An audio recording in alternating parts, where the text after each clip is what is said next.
Hey guys, welcome to my top 25 games from the 2010s video. There's going to be no editing in this, I'm just doing it one long take, so bear with me if I have to pause, drink water, shit happens in the background, we'll find out.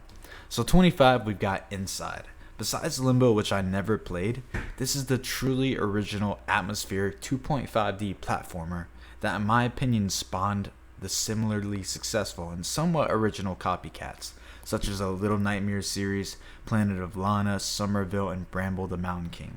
It was really unique for its time with no dialogue, but a super interesting story that also pushed for shorter and sweeter 2 to 3 hour game experiences with no filler nonsense. The ending gameplay switch up was also quite fun, and it added some more memorability to the entire experience. Number 24, we got the widely acclaimed Undertale. Making an old school top-down game with no verbal dialogue is bold today, with sophisticated AAA games left and right. This old genre being around so long, many figured it had been mastered and there's no original tricks left in the hat for the genre. Undertale proved those thinkers wrong, with incredibly differentiated and intriguing characters, consistently unexpected gameplay and story surprises, a superbly charismatic soundtrack, and cheesy yet charming and clever dialogue throughout. Number 23, we got Life is Strange.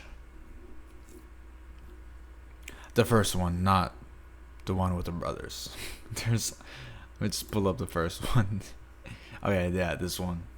Life is Strange really isn't that great. The writing is corny, the gameplay is limited, and the padding is tedious. But somehow, its bizarrely relatable yet dreamlike world and characters really pulled me in and kept me enchanted by the game.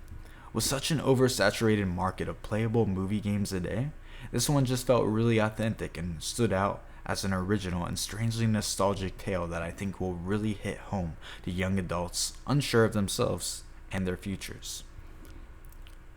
Number 22, we got a game I don't think many people know about called Superliminal. This is a game of optical illusions. If you like optical illusions, this is the gaming equivalent of Citizen Kane.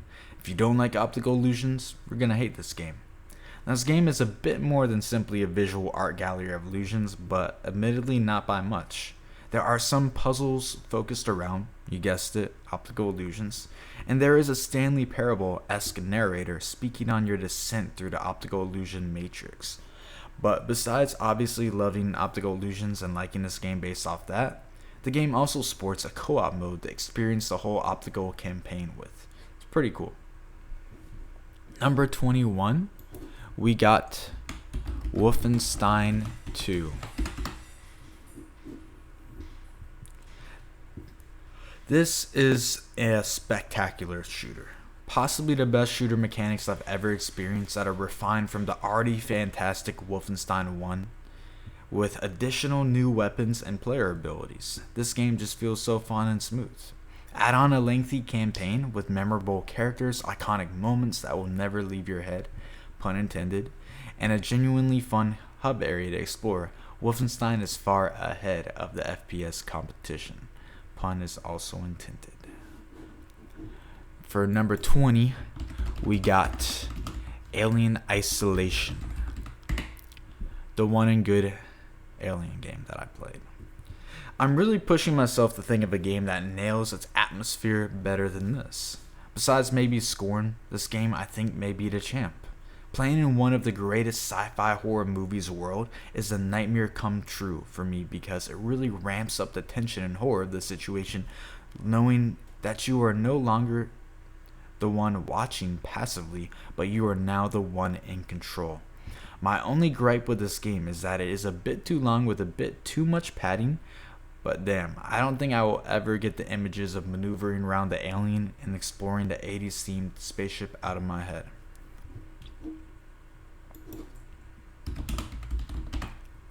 Next game we got for number 19 is LA Noire. If you want to be a cop in the 40s, play this game. Easily the greatest detective game I've ever played, even with its quite apparent technical issues and goofy conversational transitions and moments. It's a very successful experimental gaming experience. From interrogating suspects to collecting clues to deduce various crimes, this game boasts incredibly unique gameplay that ensures this is a must play and falls onto my list.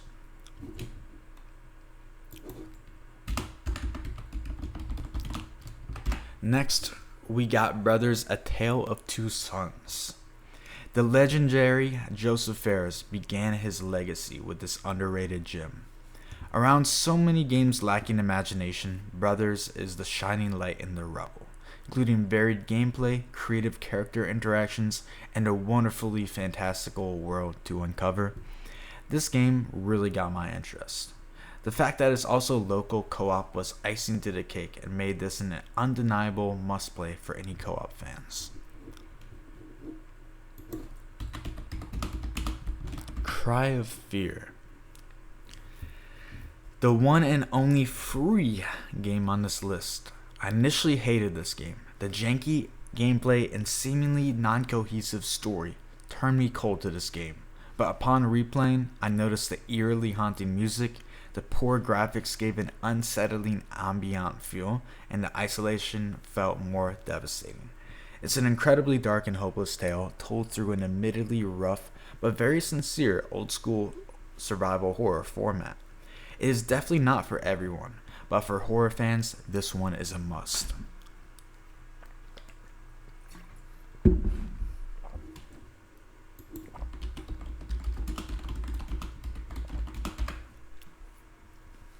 Number 16, we have Detroit Become Human.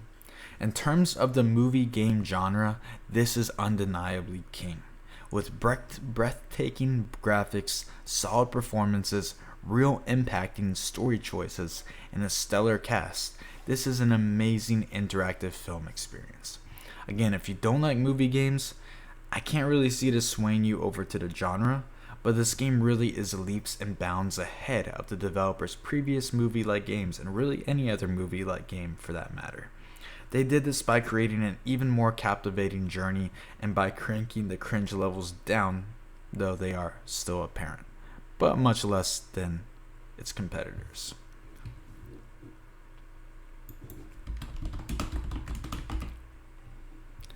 Dead Space 2. Despite being 13 years old at the time of making this video, this is aged like fine wine. Honestly, with improved graphics, this game could have dropped last year and I would have not blinked an eye. Fluid gameplay, horde monstrosities, and endless supply, insane action set pieces, this is the Uncharted of horror games. It is just absolutely horrifying and thrilling simultaneously. I feel like this game came out at the peak of when games really started turning into not just creating a game, but more so a cinematic experience as well. And this is a shining example of that genre done well.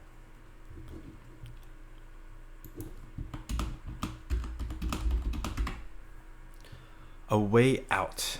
The other Joseph Fares King of Co-op game shines through roughly halfway through this list. A magnum opus at its time of a co-op gaming and storytelling. Gameplay is consistently switching up throughout, throwing you into unexpected scenario after scenario. I was really bewildered by the middling reviews for this game and had lower expectations, but proceeded to be absolutely blown away after completing it. It's just a breathtakingly fun and dynamic game that all good friends or couples should end up playing with one another one day.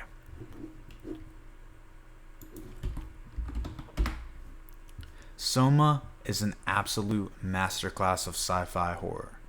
This game serves up a convincing story, the most thought-provoking decisions I've ever had to make in a game, and a totally unexplored underwater setting for horror games. While its roots are still survival horror, if you go into this more so expecting an amazing narratively driven walking simulator with horror elements, you will not leave disappointed. In terms of riveting storytelling and gaming, it doesn't get much better than Soma.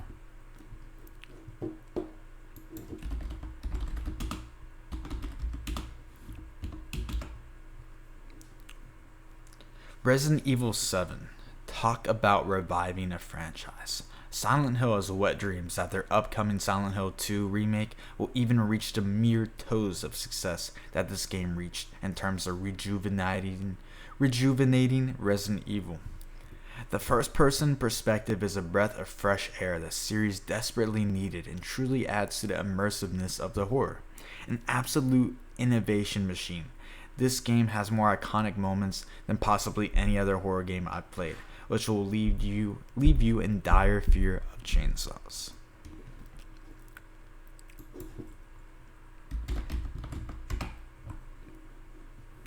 Number 11, Outlast.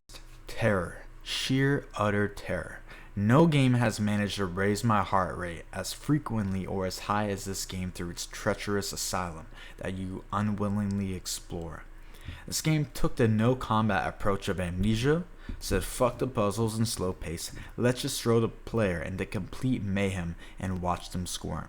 With fun parkour, horrifically memorable villains, and grimy graphics, it's a genuinely stressful 5-hour experience that I don't think anyone will ever forget.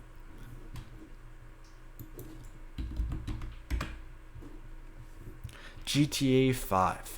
It will be genuinely interesting to compare this to GTA 6. It already pales in contrast to Red Dead 2, and that's like comparing a $100 million house to a $30 million house.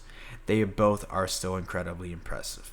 With an engaging story, unbelievably good writing and characters, and fun, varied missions throughout, this is undoubtedly the peak thus far of crime games, which Rockstar has continually upped the ante with each new release, claiming that title again and again.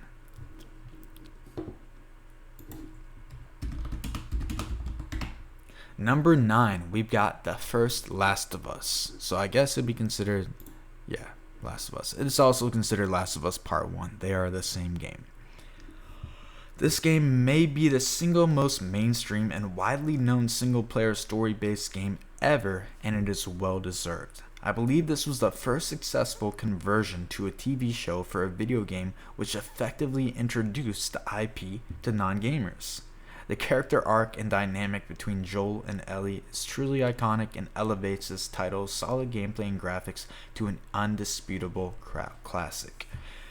Definitely check this game out if you enjoy survival horror game mechanics and a memorable story.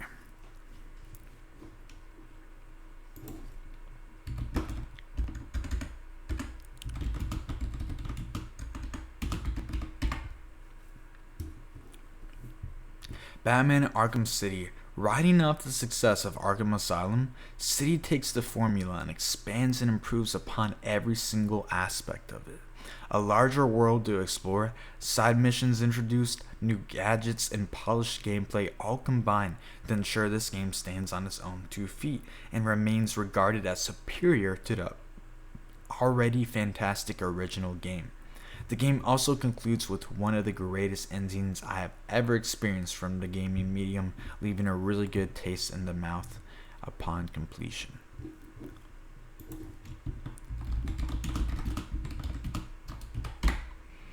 Here it is, the single greatest horror game of all time. I shall not argue with you on this. From the methodically paced story reveals to incredibly nuanced natural gameplay, to the developers truly committing to ensuring the player feels as immersed in the world as possible.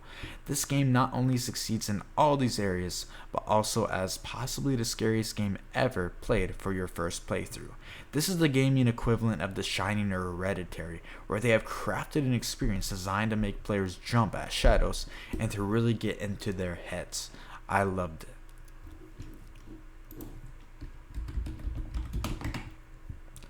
Portal 2, number 6. The puzzle game genre I am not really much of a fan of. I do love games with puzzles, but not when the mass majority of the game requires puzzle solving. However, nobody in their right state of mind could knock Portal 2 for being anything other than a masterpiece.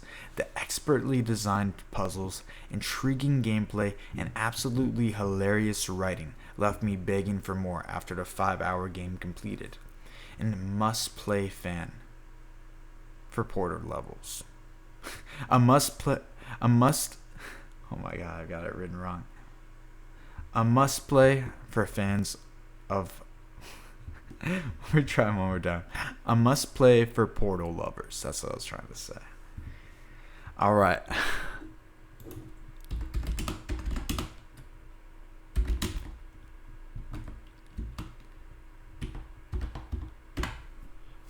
God of War. This is a triumph of a mesh between incredible gameplay and gripping storytelling, rebranding from the mindless hack and slash to more tactically based action with an intelligent change, which helps its title form its own identity. Introducing the disgruntled and stoic Kratos to his own child and delving into their relationship was absolutely brilliant, and it's refreshing to see. Similar to Resident Evil 7, this is the way sequels and rebranding should be done. Alright, number 4.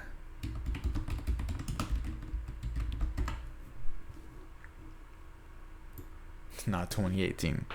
Alright, 2013. That's when it came out.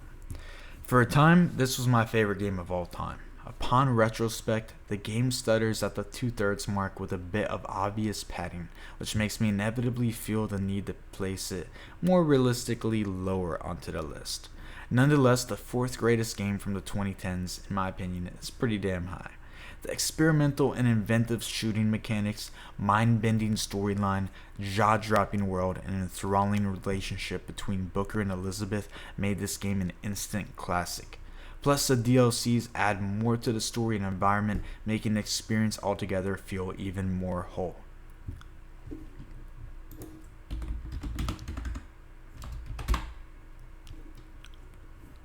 Admittedly, this is a very controversial pick for the 3rd best game of the 2010s, because while this game was still well received, it didn't make the impression on most people as it did to me. To me, this game is a true exploration of the power and significance of imagination. It is simultaneously a beautiful dark comedy and an introspective piece of art. The sheer creativity on display is truly a sight to behold, and by itself is enough to warrant a purchase, but combined with its in-depth analysis of death and imagination, it is an absolute must-play.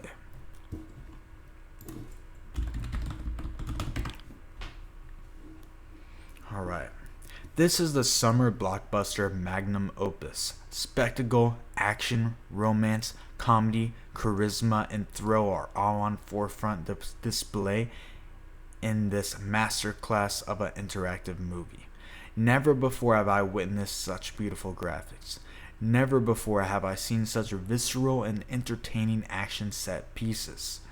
Never before have I been so emotional at the end of a game. This is an indisputable masterpiece and is the greatest game Naughty Dog has ever made and probably will ever make.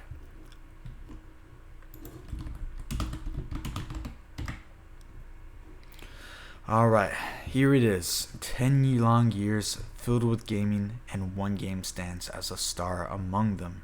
Yes, the gameplay gets repetitive. Yes, you spend the majority of the game riding a horse. But this is a game that is the closest simulation to reality that I've ever experienced. Video games were not a thing, and I was shown this game, I would be convinced someone is voodoo controlling a cowboy in this era. The attention to detail is unspeakable. Not just the detail in the graphics, not just the detail in the meticulous writing, not just the details in game physics, but even in your presence in the game. It really feels like you are part of another world where every decision you make impacts it. Did I even mention this game is around 50 hours long too, and it feels rightfully earned and not really that well, and not even that much padded. The amount of records this game breaks and concepts the game innovates on is far too long. I rest my case and finalize Red Dead 2 as my favorite game of the 2010s.